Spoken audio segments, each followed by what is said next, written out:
maravilhoso.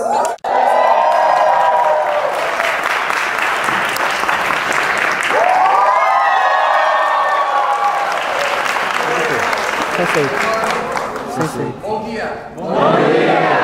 É um prazer estar aqui com vocês. Eu sinto Brasil como a minha casa. I did it!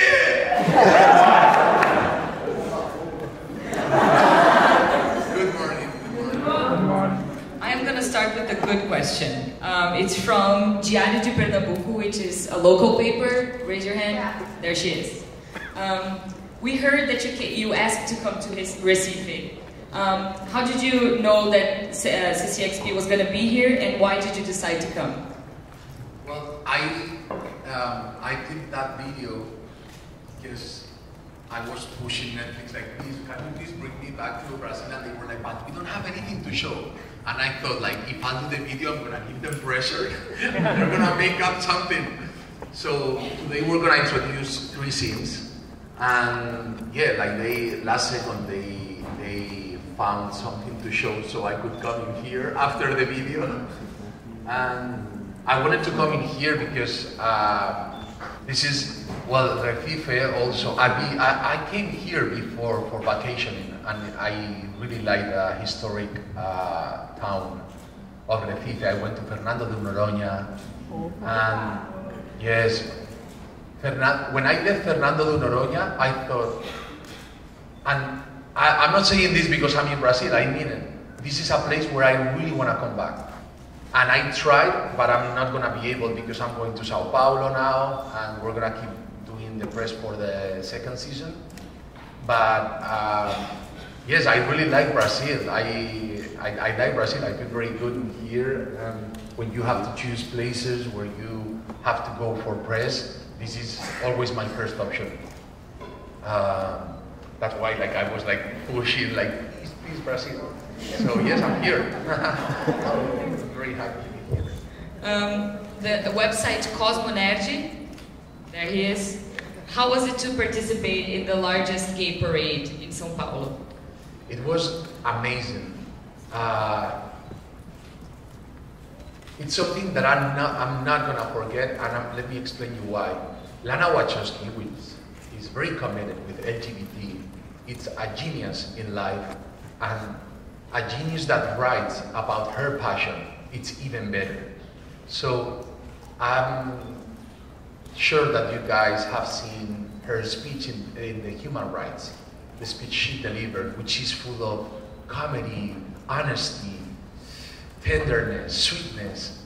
I fell in love when I saw that before I worked with them, because I saw their work, but the casting director, when I was gonna do Sense8, told me, you have to see that speech, so you get to know Lana Wachowski a bit better.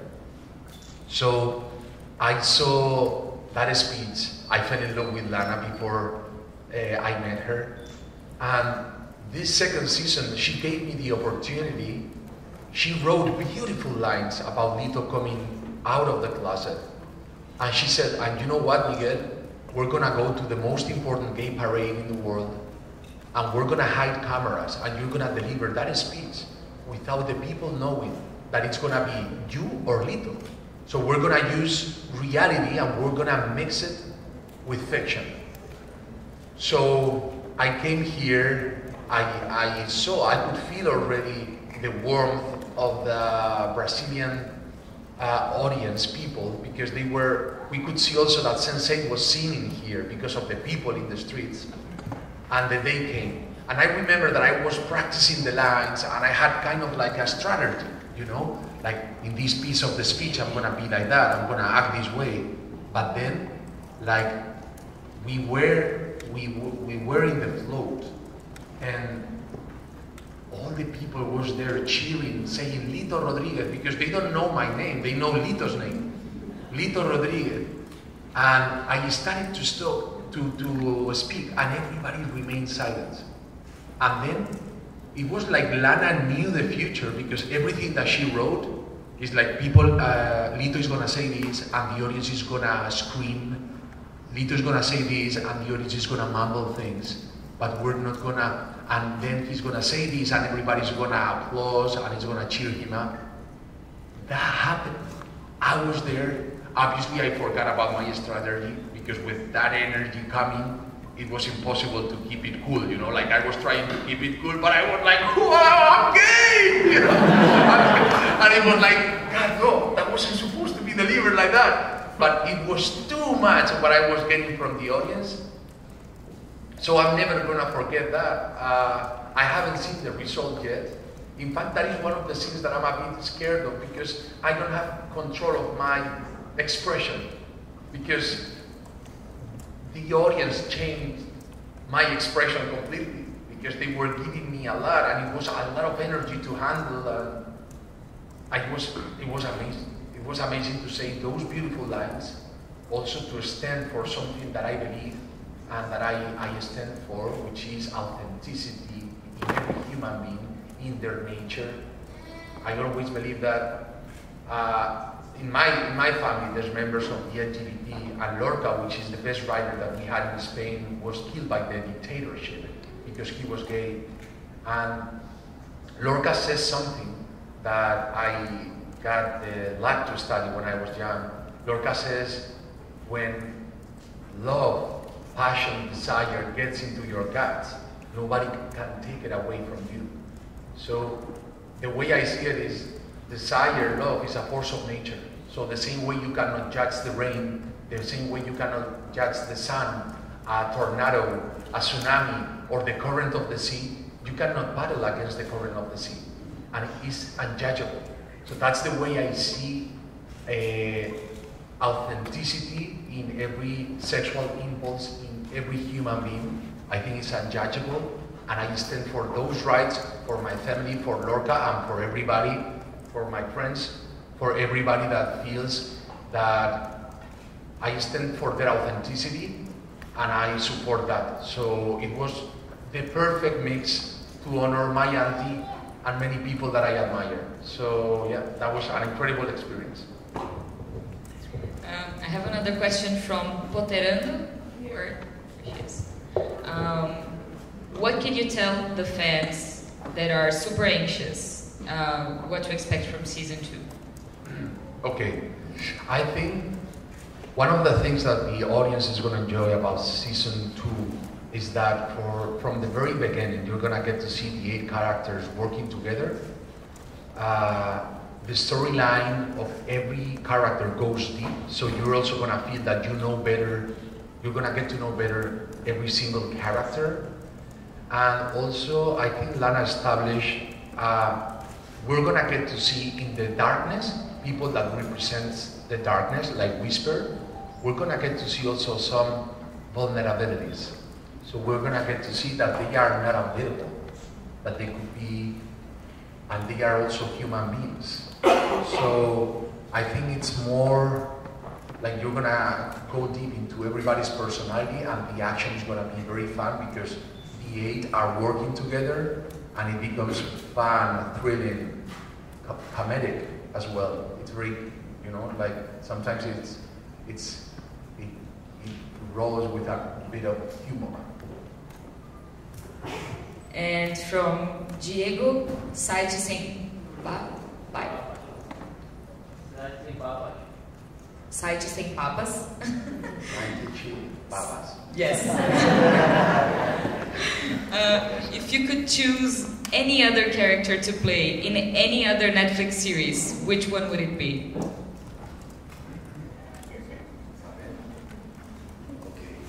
Well, there's many characters that I admire, and many shows that The Crown, I love The Crown, I love House of Cards. I think what Kevin Spacey does, I would love to do that, but I think I would never be able to do the way he does it. So, those characters that, would you do it? It's like, well, if you haven't done it yet, like I could try, but after him, it's impossible.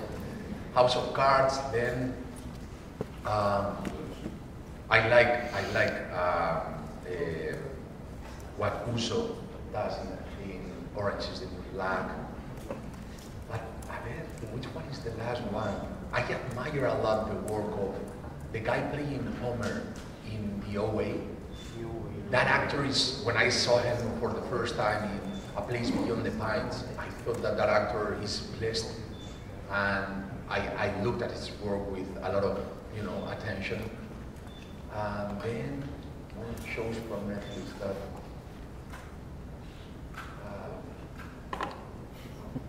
that's the last one that I've seen. Thing is, like, I've seen mostly all of them. Would you play Winston Churchill in The Crown? Wow! It's a tough part. You need to be wise to play that, and that guy is wise. Yes, no, I'm not that wise. No, but yeah, there's such a remarkable. But I haven't responded yet, right? You did? Yes. Yeah, you said that you would like to play Kevin Spacey's part. Yes. Wow, why is it possible to do that? I also thought once Tony Montana was the character that I want to be Tony Montana, But so then I'm going in my house in front of the mirror and I start with the pants and he's like, Al Pacino did it and did it better than you. And I start doing everything and he's like, Al Pacino did it and he did it. Like, what do we have left to play Tony Montana? Like, I'm gonna be doing an impression of Al Pacino that is gonna suck. So, yes, I thought like, okay, forget about Tony Montana, Miguel Angel. If they do a reboot, you can't play Tony Montana. Could you imagine that though, playing him? Yes, no, but the thing is like, that's what they are gonna do. They are gonna do another Scarface. And I started to dream every day, what if I am Scarface? So I started to play. But I find out that those remarkable performances, when you do the remake, you have to go for something completely opposite, because otherwise, like, I would never get what Al Pacino gets in there, which is genius. No, I mean, not Tony Montana, I'm telling you. There's a question here without a name, so I'm gonna ask it and then they'll raise their hands. How did you prepare for the new season and how did you deal with the success of the show? Okay, the preparing for the second season, it was way more easy because I felt that I knew the character already, but there's something, we were reading the 12 episodes, we were reading them in Berlin. And I remember that there were some scenes that I felt like, wow, at least every actor, every of the 8 is facing a moment that is very scary for the actor and for the character. For me it was Sao Paulo. For me it was like, wow, I'm gonna have, and every character has, Lana wanted to push the boundaries a bit more this year. So you're gonna get to see that. I think it's more challenging this season because of all the boundaries that Lana was pushing. So that's basically it. And the thing with the success, I did a show in Spain at the beginning of my career that was very successful, and I was not prepared for that. The character was very cool, perfect, and I was very afraid of the people when I was doing interviews to see that I was the opposite. The guy was tough, he didn't speak that much, but when he spoke, like, his words were amazing, written by very good writers. He was perfect in love. I remember when I used to see a paparazzi, I used to freeze, and a lot of violence used to come in to me. But I recognized it was because I was so scared to people to see me not as perfect as that's the problem. So I decided to quit for 1.5 years. And my agent was telling me, Miguel Angel, you cannot quit for 1.5 years. Everybody's gonna forget about you. And I was saying to her, Bea, I have something very special to you, and that is gonna be with me forever. So trust me. Okay, so I quit for 1.5 years, and when I came back, nobody was thinking about me. Nobody, and I was doing auditions, I was starting again from the beginning, and everybody came, and like, basically, like, they took my space. So I thought I needed to work again from the beginning. So I started, I was very lucky with another show, and I said, like, okay, this is such a, like, actors, we are replaceable. it's such a privilege to have work and to have an audience that supports your work. So every time that somebody asks for a picture, take it as a good sign. And I started to be less scared about the way who I am. And now the way I see success is that I feel very blessed. I feel it's a good sign, and I embrace it. You know, like I embrace it, and I feel that now I'm in a position where I have work, when they offer me work, and that's thanks to the audience. So I feel very thankful. So that's why I tend to do basically all the pictures that I'm asked for, and also if I can, because the situation is like you can't do it, I take 20 minutes to say no. Say, well, no, it's impossible, man. Yes, like I really think that it is, everything starts in the audience. If they want you, you keep working and you keep fulfilling your dreams. So it's thanks to them. Unfortunately, I have to wrap it up with you, but they're gonna take some pictures of you if you could stand in the front of them.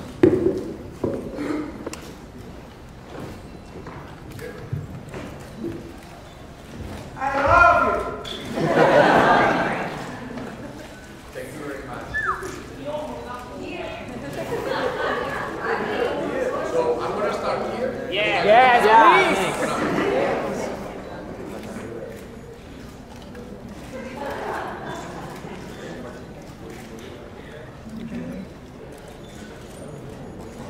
Thank you very much. Tá bom.